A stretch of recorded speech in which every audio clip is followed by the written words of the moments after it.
Welcome! I'm Christine Manning with the Wine Education Institute. Thank you for joining me as we head down under to explore the diverse and dynamic wine landscape of Australia. While many people think of Australian wine, they picture sunshine, heat, and big bold Shiraz. While that certainly exists, this assumption barely scratches the surface. Australia is massive, similar in size to the United States or Europe. Because of its size, it boasts a diversity of climates and terroirs, allowing it to produce everything from lusciously sweet botrytis wine to elegant, razor-sharp Rieslings and traditional method sparkling wines. Let's dive into the geography, climate, and iconic regions that make up the Australian wine scene.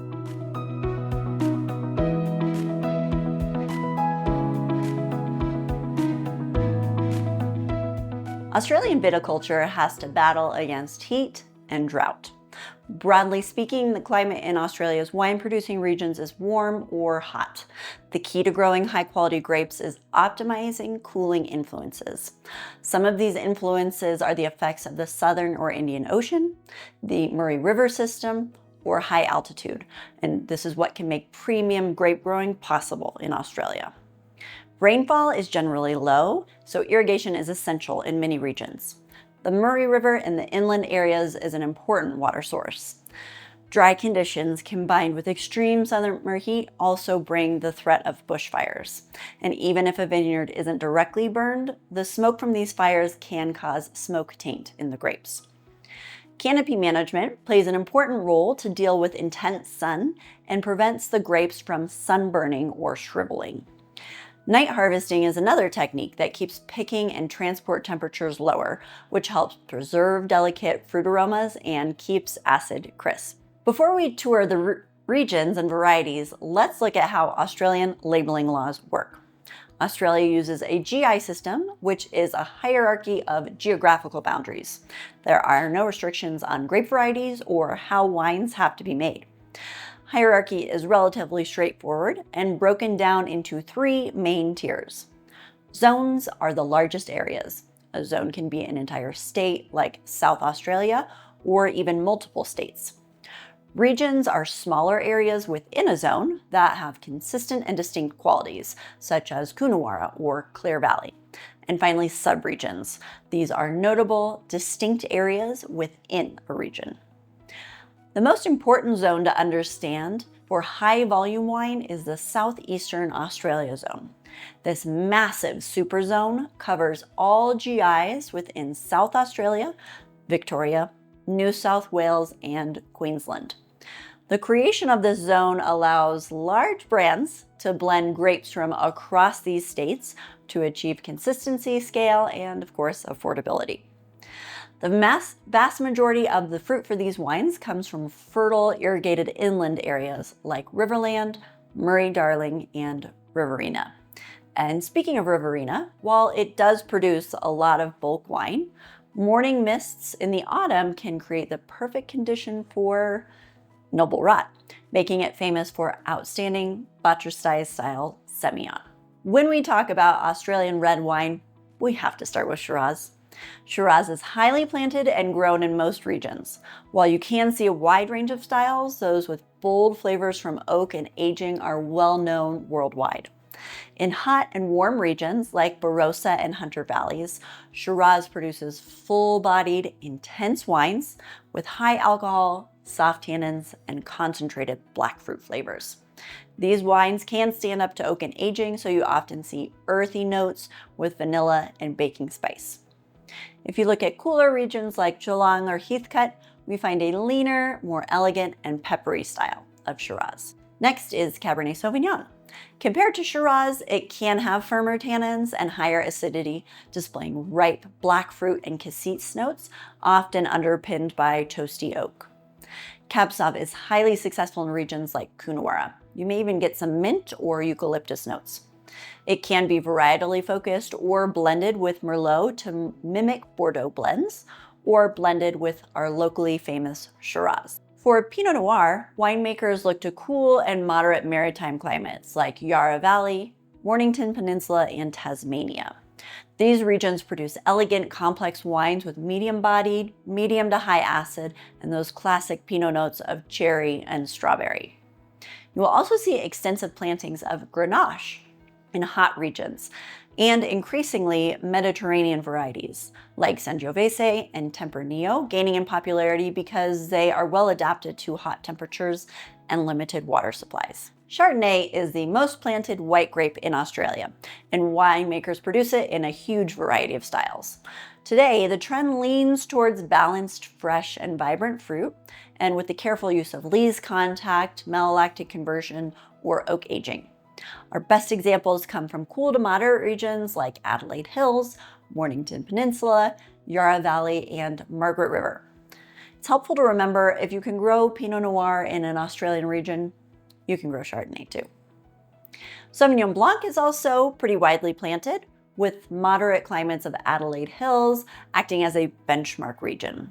These wines tend to show highly concentrated passion fruit flavors and a refreshing high acidity. One of the most uniquely Australian styles is Semillon from the Hunter Valley.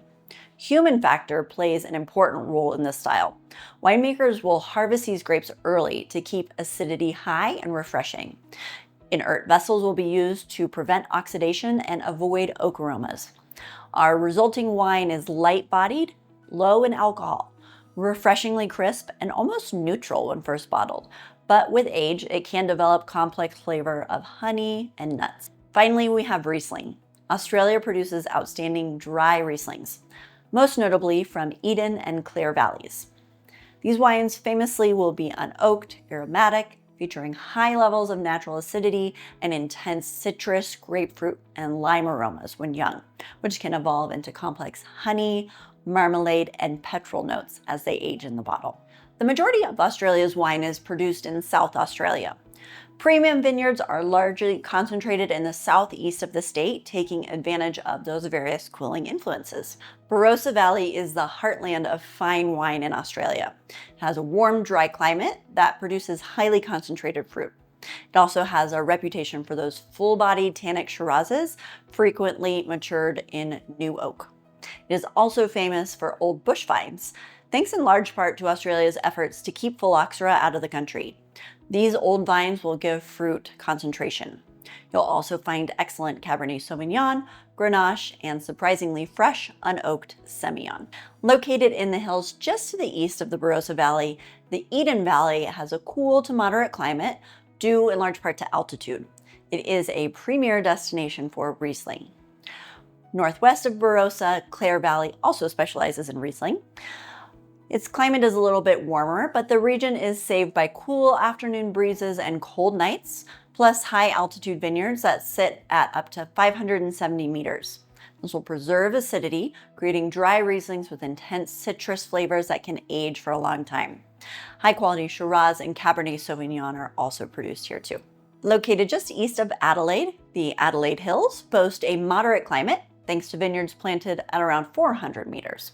This will make cool climate varieties like refreshing Sauvignon Blanc, Chardonnay, and Pinot Noir shine, and will be used for both still and sparkling wines. Situated on the coast south of Adelaide, McLaren Vale has a warm climate that is tempered by cooling afternoon sea breezes. You can see deeply colored, intensely flavored, full-bodied Shiraz, Cabernet Sauvignon, Merlot, and Grenache. Moving further south, we find Coonawarra. This is a narrow strip of land, and it's famous for two things: Terra Rossa soil, which is red clay over a limestone subsoil, and a cool ocean current flowing up from the Antarctic. Cloud cover also moderates summer temperatures. All of these combinations give Cabernet Sauvignon structure, concentration, and age-worthy styles packed with cassis and those distinctive eucalyptus and menthol aromas. Victoria has some of the coolest vineyard locations on the Australian mainland, thanks to ocean breezes around Melbourne and the altitude provided by the Great Dividing Range. Another one of our cool regions is the Yarra Valley. Located northeast of Melbourne, Yarra Valley has a more cool maritime climate. It is highly regarded for Pinot Noir, which is typically rich, fruit-driven, and complex. It also produces premium Chardonnay and serves as a base for sparkling wines. A third of our cool regions is Mornington Peninsula, which is south of Melbourne. It's more moderate in climate, but is maritime and has cool, wet, and windy influences. It produces elegant, high-acid Pinot Noir and Chardonnay. With a climate similar to Mornington, Geelong is renowned for complex, concentrated, full-bodied Chardonnay, as well as earthy Pinot Noir and fresh, peppery Shiraz. Further inland, Heathcote gets cooling influences from altitude. This moderation allows for firmer structure and fresher fruit in its wines. It's particularly famous for Shiraz, which tends to be more structured and less jammy than from those from warmer regions. East of Heathcote is Goulburn Valley. As expected, it is warm, but heat is mitigated by lakes and creeks of the Goulburn River. While Shiraz is widely planted, Marsanne is a unique find, which produces wines with citrus fruit when young that can be honeyed as they age. New South Wales has the longest history of wine production in the country, with a few famous vineyard sites. The Hunter Valley has a hot and humid climate. Summer heat here is mitigated by high cloud cover and ocean breezes. Rainy and unsettled weather at harvest can also be a challenge. And as we touched on before, growers harvest Semillon early when sugar is low and acid is high. Be sure you're familiar with our specific Hunter Valley Semillon style. They can also produce excellent earthy Shiraz and Chardonnay. And way over on the west coast, wine regions here are completely separate from southeastern Australia. They're completely separate from most things, as Perth is the most remote city of its size on Earth. South of Perth, Margaret River has a coastal maritime climate with relatively high winter rainfall, cooled by the Indian Ocean. It is globally recognized for premium Cabernet Sauvignon, which is often blended with Merlot for our high-quality Bordeaux-style blends. It produces concentrated Chardonnay, mimicking those Burgundian styles, and our elegant Semillon Sauvignon Blanc blends, going after Bordeaux again. The Great Southern is a large region, including subregions like Mount Barker and Franklin River. It's known for deeply colored Cabernet Sauvignon and elegant peppery Shiraz and floral Rieslings. Finally, we cross the Bass Strait into the island of Tasmania. Tasmania has a cool maritime climate, heavily cooled by prevailing westerly winds of the Southern Ocean. It's generally free from extreme temperatures. It is a pristine, cool environment, and it makes it a prime location for some of Australia's finest sparkling wines. For still wines, it produces high-acid Pinot Noir, Chardonnay, Sauvignon Blanc, and Pinot Gris. To wrap up, Australia represents a mastery of managing climate. Winemakers use altitude, ocean breezes, and innovative viticulture to create world-class wines. South Australia is the powerhouse, famous for full-bodied concentrated Shiraz and old vine Grenache from Barossa Valley, Cabernet Sauvignon from the Terra Rossa of Coonawarra, and age-worthy dry Rieslings from Clare and Eden Valleys. In Victoria, cooler maritime and altitude-influenced regions like Yarra Valley excel at producing elegant, complex Pinot Noirs and Chardonnays, while Heathcote is known for its firmer, fresher-styled Shiraz. New South Wales is home to the Hunter Valley, which crafts our unique Semillon style. And way out west, Margaret River in Western Australia produces premium structured Cabernet Sauvignon and concentrated Chardonnay. Finally, the cool maritime climate of Tasmania is a prime source for sparkling wine. Good luck with your studies and enjoy tasting your way through Australia. Thank you so much for joining me. Cheers!